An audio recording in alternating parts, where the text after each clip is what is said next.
Bienvenue dans l'aventure sauvage. Je suis Merlicolore, je vous parle depuis ma campagne bretonne. Écoutez.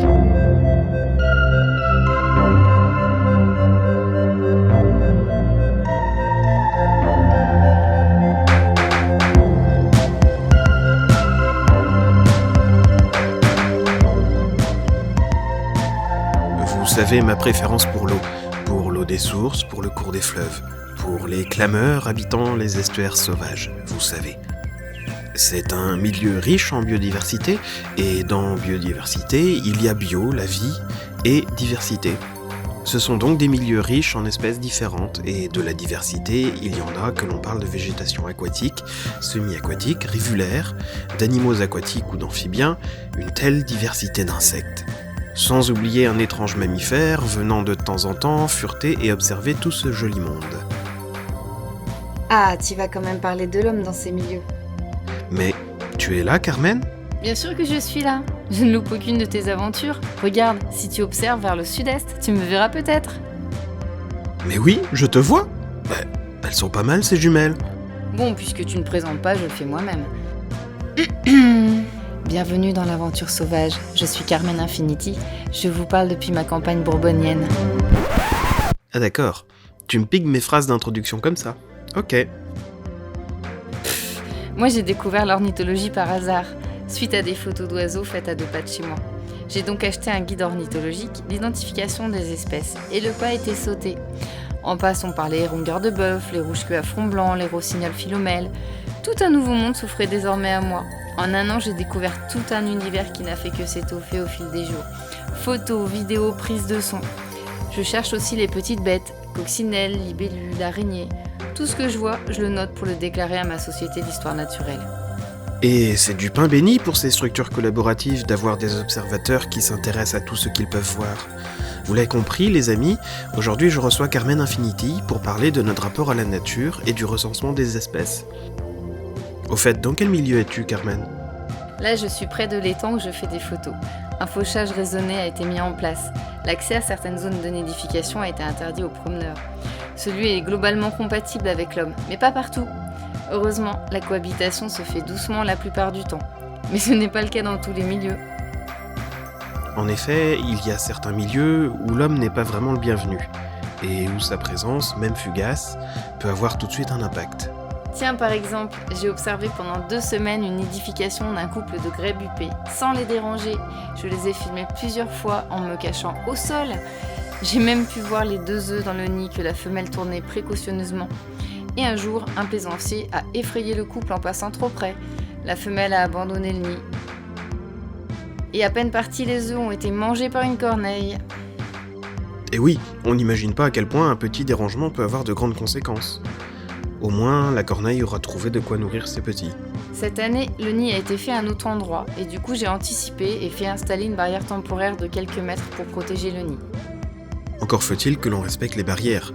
On voit très souvent des gens marcher en dehors des sentiers dans les réserves, ou passer, voire enlever les barrières de protection des zones où les oiseaux nichent au sol. J'essaye d'expliquer aux gens que je rencontre l'enjeu de ces quelques semaines d'interdiction pour protéger un nid. Généralement, ils sont quand même compréhensifs et agréablement surpris que cela soit instauré.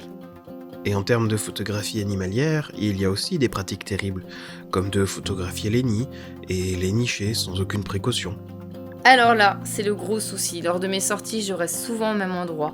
Mais lorsque je m'aventure plus loin, je me fais plus discrète, car le souci avec la photographie animalière, c'est que comme pour tout, il y a des abus. Destruction des nids au sol, destruction du milieu à cause du piétinement, abandon d'une nichée pour une belle photo. Voulant apprendre, j'ai débuté le recensement. Je me fais aider par les personnes de l'association et par des amoureux de la nature comme toi, bien sûr. Le recensement, pour le coup, c'est vraiment une action concrète que l'on peut toutes et tous mener afin d'aider la nature. Et pas besoin pour cela d'être un spécialiste.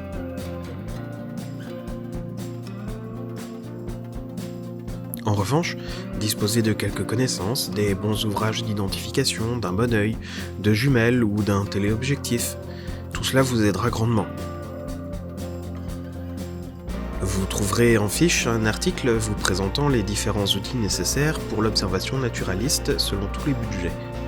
Mais Carmen, j'imagine que tu seras d'accord avec moi, l'observation naturaliste, c'est particulièrement chronophage, n'est-ce pas ? Prendre le temps, c'est ce que j'ai appris à faire au fil des mois. Désormais, je prête une attention particulière à ce que je peux voir lors de mes sorties.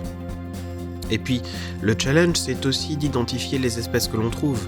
Et ce n'est pas toujours évident, on a tous des préférences, moi le premier, et il est difficile de maîtriser un grand nombre d'ordres et d'espèces. Moi par exemple, en dehors des papillons, des libellules et des oiseaux, il me faudra une clé de détermination pour certifier l'identification. Et ça, identifier une espèce dont on n'est pas familier, c'est particulièrement chronophage. On ne s'en rend pas toujours compte en effet. Heureusement, il existe des ouvrages ou des associations qui mettent à notre disposition ces clés qui sont fort utiles, car quelquefois 2 coccinelles ayant 2 couleurs totalement différentes sont finalement une seule et même espèce. Quant aux oiseaux, comme tu le sais, ce n'est pas simple non plus. Dès l'éclosion, on parle de poussins, mais après tout se gâte, et oui, les poussins deviennent juvéniles. Je dirais que personnellement je compare ça à un ado en fait. Puis adulte.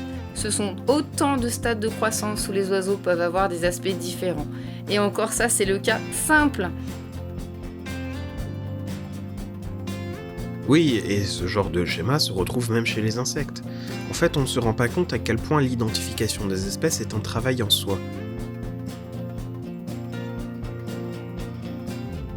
Pour certaines, c'est très facile, c'est très simple, ça ne demande pas beaucoup de temps. Alors que pour d'autres, on ne peut tout simplement pas se prononcer.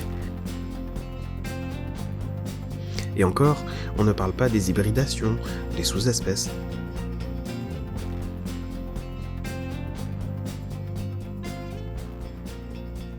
Alors justement, tout à l'heure tu disais que c'était à la portée de tous, non ?